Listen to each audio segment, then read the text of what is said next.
Bien-aimés dans le Seigneur, bonjour. J'espère que la semaine a été bonne pour chacun d'entre vous. Si cela n'a pas été le cas, c'est pas bien grave, parce que je sais qu'au travers de cette émission, Dieu vous communiquera la paix, la joie, l'amour et pourquoi pas la sagesse. Rentrons à présent dans notre première partie de ce jeu concours, évaluer sa connaissance. Comme vous le savez, bien-aimés dans le Seigneur, nous vous rappelons le questionnaire de la semaine dernière et puis évidemment, nous vous donnons les réponses. Alors, notre première question était la suivante. Que se passera-t-il à l'enlèvement de l'Église? Que se passera-t-il à l'enlèvement de l'Église? Le Seigneur descendra du ciel et se tiendra dans les airs pour prendre son Église qui sera pour toujours avec lui.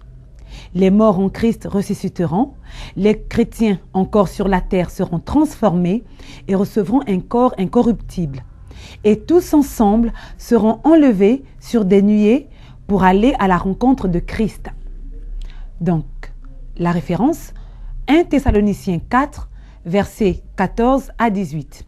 1 Thessaloniciens 4, versets 14 à 18. Jean 14, versets 2 à 3. Jean 14, versets 2 à 3.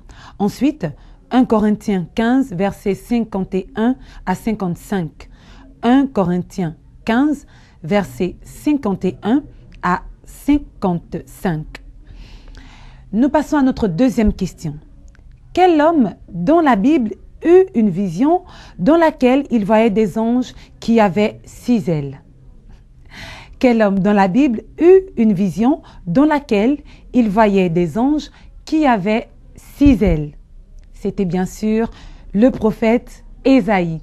Alors, certainement, vous vous êtes posé la question de savoir pourquoi est-ce que ces anges avaient 6 ailes. Lorsque nous ouvrons notre Bible dans Ésaïe 6, versets 1 à 2, Ésaïe 6, versets 1 à 2, on peut comprendre que les ailes qu'ils avaient, c'était premièrement pour se couvrir la face, deuxièmement pour couvrir leurs pieds et troisièmement, c'était bien sûr pour voler parce qu'il faut bien qu'un ange puisse voler.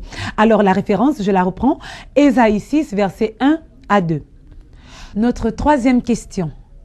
Avec quel homme de Dieu et pour quelle raison l'Éternel Dieu arrêta et fit reculer le soleil? Je reprends, avec quel homme de Dieu et pour quelle raison l'Éternel Dieu arrêta et fit reculer le soleil? Notre réponse.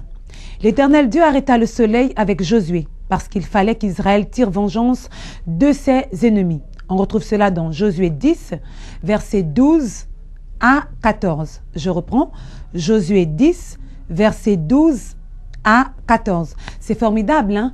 Dieu a arrêté le soleil parce que je crois qu'à cette époque, Dieu combattait pour le peuple d'Israël. Alors, quand on est du côté de Dieu, il est capable de tout. Dieu nous aime tellement et donc pour cela, il arrête même le soleil. Donc, c'est pour cette raison que Dieu a arrêté le soleil avec, bien sûr, Josué. Et l'Éternel Dieu fit reculer le soleil avec Ésaïe pour prouver au roi Ézéchias qu'il le guérirait. Alors, et l'Éternel Dieu fit reculer le soleil avec Ésaïe pour prouver au roi Ézéchias qu'il le guérirait. Notre référence, c'est dans Ésaïe 38, versets 1 à 8. Ésaïe 38, versets 1 à 8. Notre quatrième et dernière question était donc la suivante.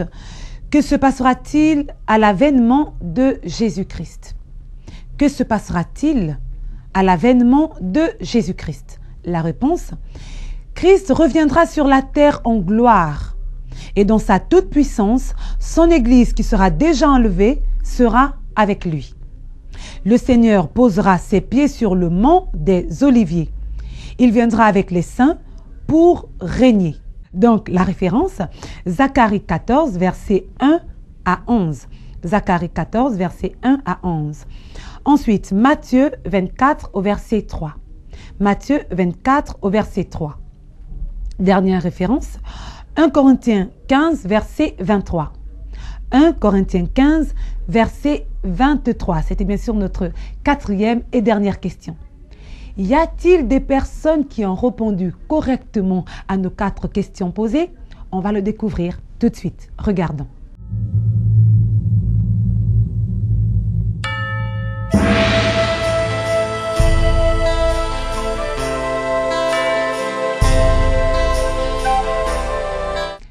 Vous avez découvert comme moi le nom de notre heureux gagnant. C'était donc Monsieur Godwill M du Gabon. Monsieur Godwill M du Gabon, toutes nos félicitations. Vous êtes donc prié de vous rendre mercredi à partir de 15 h au quartier Sotega, bien sûr à RTN, pour récupérer votre lot. Mercredi à 15 h au quartier Sotega à RTN pour récupérer votre lot. Si vous ne passez pas mercredi pour récupérer votre lot, c'est pas évident que vous l'ayez la prochaine fois. Donc, je vous prie de passer mercredi à 15 h pour, bien sûr, récupérer votre lot. Passons à présent à notre nouveau questionnaire. Mais avant, pour vous qui nous suivez du côté de l'étranger, vous n'êtes pas exclus. Vous pouvez également participer à ce jeu concours, connaître les Écritures. Donc, tout de suite, je vous invite à avoir votre calepin et votre stylo parce que je viens de vous l'annoncer. Nous passons à notre nouveau questionnaire. Première question. Pourquoi le chrétien doit-il se sanctifier? Pourquoi le chrétien doit-il se sanctifier? Réponse accompagnée d'une référence biblique. Deuxième question. Selon la Bible, que signifie craindre Dieu? Selon la Bible, que signifie craindre Dieu? On a l'habitude d'entendre les chrétiens qui disent « Oh, moi je crains le Seigneur, en tout cas je crains le Seigneur ». Mais selon la Bible, qu'entends-tu par craindre Dieu? En tant que chrétien, bien sûr. Troisième question. Le chrétien doit-il méditer le mal contre ses ennemis? Réponse accompagnée d'une référence biblique. Nous sommes à la troisième question. Le chrétien doit-il méditer le mal contre ses ennemis?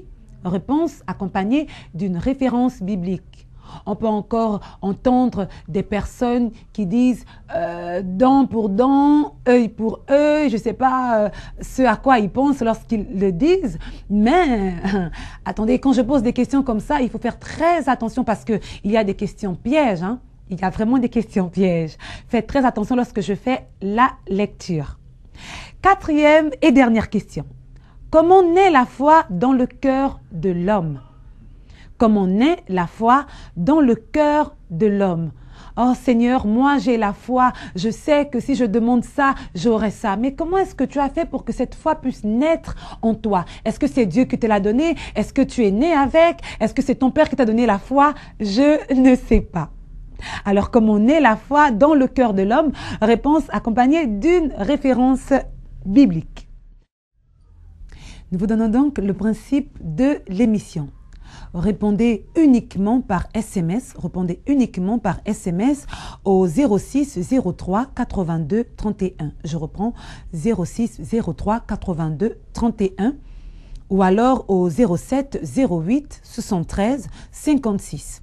07 08 73 56. Pour vous qui nous regardez du côté de l'extérieur, donc du côté de l'étranger, vous composez ces numéros de téléphone précédés de plus 241. Plus 241. Alors, la première personne qui répondra correctement à nos 4 questions recevra une Bible expliquée offerte par l'Alliance biblique du Gabon. Ce sera pour la première personne qui répondra correctement aux 4 questions. Elle aura une Bible expliquée offerte par l'Alliance biblique du Gabon. Et la deuxième personne à répondre correctement à nos 4 questions recevra donc un CD de louanges de David-7. Un CD de louanges de David-7. Ça vous dit quelque chose, David-7? Certainement pas. Je vais vous rafraîchir un tout petit peu la mémoire. Je crois qu'il chante honneur et gloire, honneur et gloire, honneur et gloire à celui qui créa l'homme. Vous voulez avoir ce CD? Alors répondez et jouez à ce jeu concours. Nous passons à présent à notre deuxième partie, comprendre les Écritures.